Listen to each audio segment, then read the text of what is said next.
to begin with, Anthony, you boxed immaculately a year ago. Can we expect more of the same tactics against Pulev as you showed against Ruiz, or would you like a more explosive outcome? I don't think the same tactics against Pulev. Two different style of fighters. One small, stocky, very grounded, looking for big counter shots. One upright, rangy boxer and looks to go down the middle.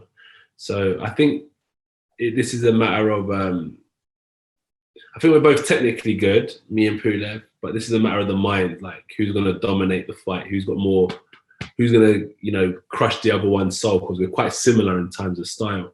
Me and Ruiz were so different that it was a matter of tactics, our skill sets were so different. So let's say I had to tighten up on defense, he had to tighten up, but me and Pulev are very evenly matched in tactics. So it's just about mindset. So I think it's going to be a different fight to that Ruiz one.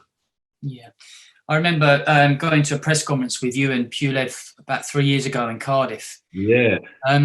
Do you think it's better that you're fighting him now, 3 years later, when he's 39, as opposed to 3 years ago? And perhaps you've developed as well as a boxer in that time.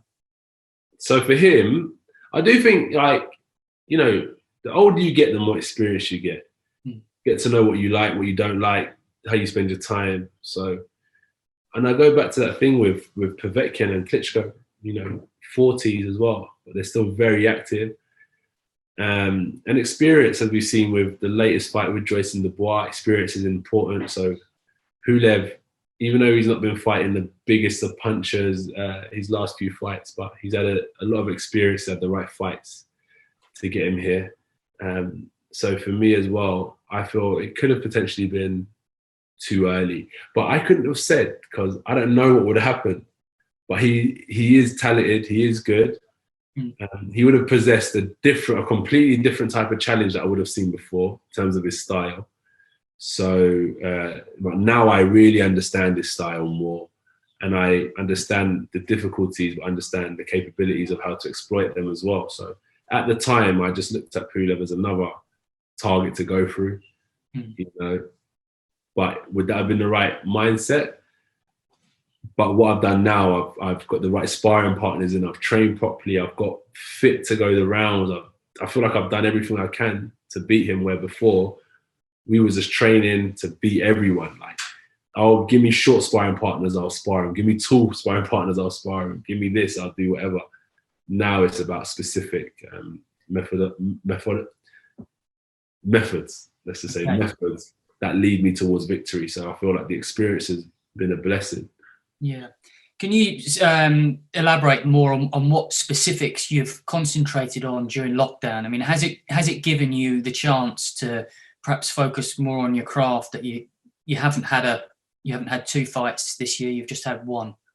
So it's like when I lost to Ruiz, I thought, how did this little fat munchkin throw a barrage of punches at me at once? And I threw a 2-punch combo and I'm gasping for air. So I had to really think about my strategy. Look, there's always issues in training camps and whatnot, but previously, even like with the Klitschko fight, etc., with the Parker fight, I was questioning. I want to become more conditioned towards performing at an intense level. So I worked on punch output, less recovery. Loads of putting myself in tougher situations, being able to flow on the heavy bag for 10 minutes at a time, about worrying about time, loads of different things, body sparring, which is very tough and gruesome during lockdown. Then move to open sparring partners, specific sparring partners is important. Like little things like the first Ruiz fight. What did we have? We had guys that were 6'5" in for sparring. I was sparring someone who's 5 foot something. So it was just preparation has to be diligent, can't just rely on heart and strength. You've got to be well prepared. So this is the next stage of my career where I've got to be more specific and tailored towards different opponents. Okay. There's also, you talk about this stage of your career, but there's been a lot of talk about your next stage of your career next year and Tyson Fury. Do you expect your first fight of 2021, assuming you beat Pulev, to be against Tyson Fury, or do you think it could be against Usyk, given the arbitration Deontay Wilder's bringing in the States to make a third fight with Fury? It's interesting because I just look at the two of their career paths. And when I look at like Fury, great talent, but I don't know whether he's coming or going. I don't know if he's going to fight Wilder or if he's not going to fight Wilder. I don't know if he's going to fight Caballero or not fight Caballero. He announced he was fighting me and the deal had been signed and we're not fighting. Then I got Usyk, who seems to just be straight. You hear he's fighting Chisora, he fights him. You hear he's fighting Witherspoon, he fights him. You know, so I go off people that are serious. So if Fury's serious and keen, the fight will happen. Honestly, I'm keen to test myself. He's supposed to have the real boxing IQ and showcase the boxing power now of a heavyweight. So it's going to be a really good challenge. So I'm keen to definitely compete with him, no problem. But whether he's ready, that's a whole other story because of the issues that he faces during his career, isn't it? So I don't know what will happen in 2021. But if I was to bet all my money on it, I'd say Usyk because he's with Matchroom, straightforward fight. And his track record shows that when he says he's going to fight someone, he does. Is Usyk a harder fight than Fury, or just as hard? How do you see that? Good question, you know. That's a great question. That is a great question because they're so different in stature and technical ability, but they still possess so much danger. I feel like every fight is like a banana skin fight. It's weird. I don't feel like these fights are now, oh yeah, just Josh gonna go in there and do a number. It's like, oh, this guy, it's like land that one punch to upset the uppercut. That's all they gotta do now. It's just do enough to kind of rock the boat a bit. They're not even in there to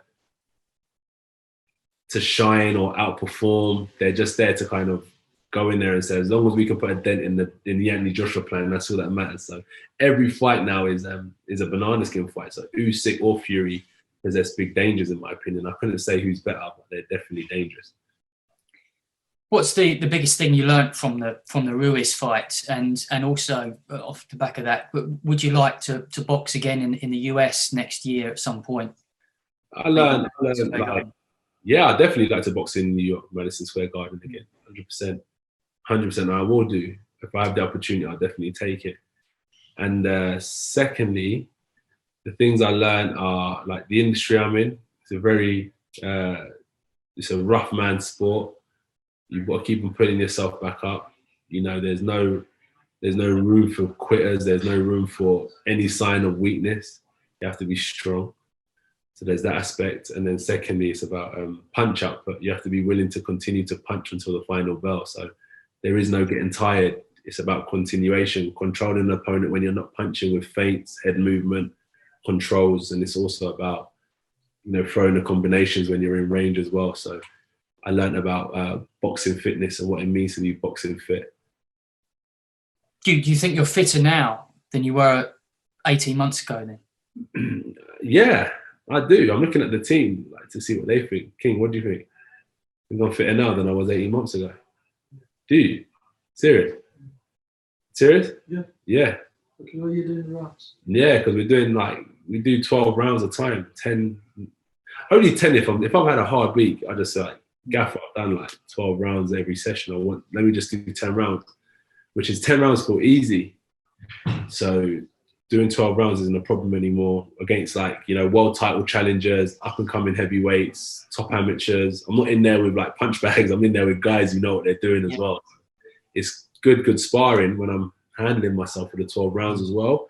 So I definitely feel like I've got fitter because I've been able to work during lockdown on that. I haven't been working to a deadline, fatiguing myself with outside activities. It's just been boxing focused. And, no one wants to improve more than me. No coach, no nutritionist. No one wants to win more than I do. So I really put my mind to it and studied of what being a complete boxer means. Being match fit. There's one thing being fit and there's another being match fit. So I've understood what being match fit is. Thanks so much for watching ESPN on YouTube. And for more sports highlights and analysis, be sure to download the ESPN app. And for premium content and live streaming, subscribe to ESPN Plus.